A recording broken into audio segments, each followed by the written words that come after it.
Madam Rides the Bus, Part 3. Her first journey, what careful, painstaking, elaborate pains she had to make for it. So, her first journey on the bus, okay, what she had to do, she had to be very careful. She had to take a lot of pains. It was painstaking. After taking pains, she could make that journey. And she had to plan elaborately. Elaborately means in detail, she had to plan everything so that she could make that journey. She had thriftily saved whatever stray coins came her way. Thriftily means spend money carefully. Whatever stray coins, if somebody would give her a coin in her house, she would save it. She would not spend it so that she could get the 30 paisa that she needed to travel in the bus. And resisting every temptation to buy peppermints, toys, balloons, and the like. So, these are the things that a child generally wants to buy when it gets some money. So, when she got the money, she did not buy these things. She was tempted to buy them. She was lured. She wanted to buy, but she controlled and she did not buy those things. Instead of that, what she did? She saved that money for the journey that she wanted to make.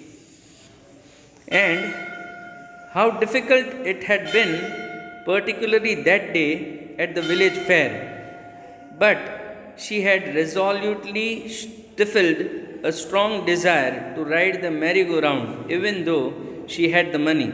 She had the money, she had an earnest desire, an overwhelming desire to go in the roundabout. But she controlled her desire and she saved that money, okay, in the fair. After she had enough money saved, her next problem was how to slip out of the house without her mother's knowledge. Her mother should not come to know that she is going to some other town by bus.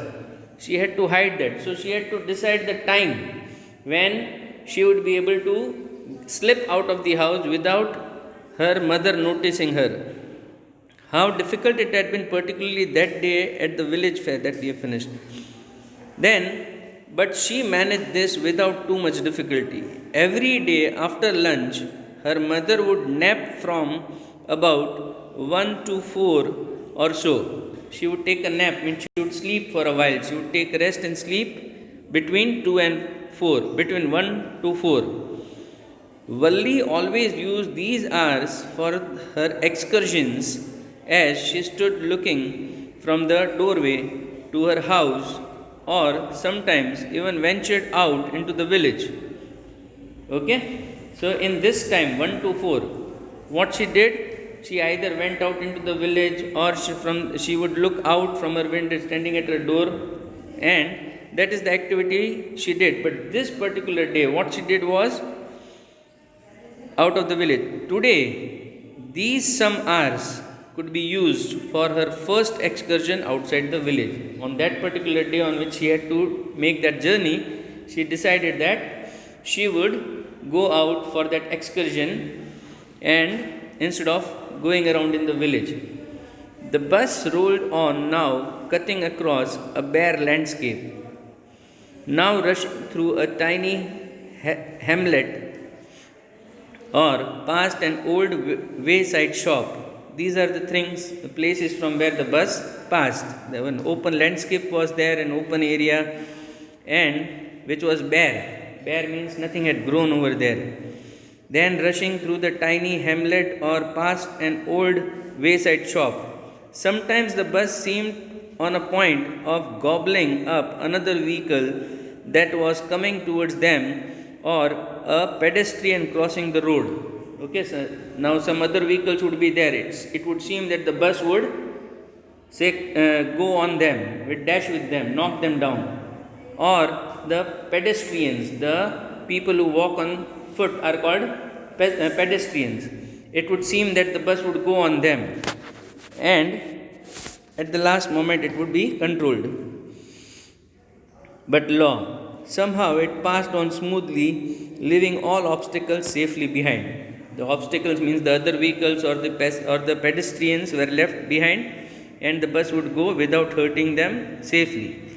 Trees came running towards them, but then stopped as the bus reached them and simply stood there helpless for a moment by the side of the road before rushing away in the other direction. You can imagine this. If you are going in a bus or a train, the trees that are there on the wayside, they seem to be running towards you. Then when you are at parallel with them, at that time they seem to have stopped and then they rush in the other direction. You can see that them going behind as the bus was progressing.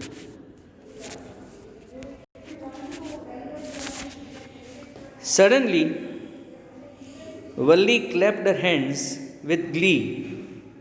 A young cow, tail high in the air, was running very fast, right in the middle of the road, right in front of the bus.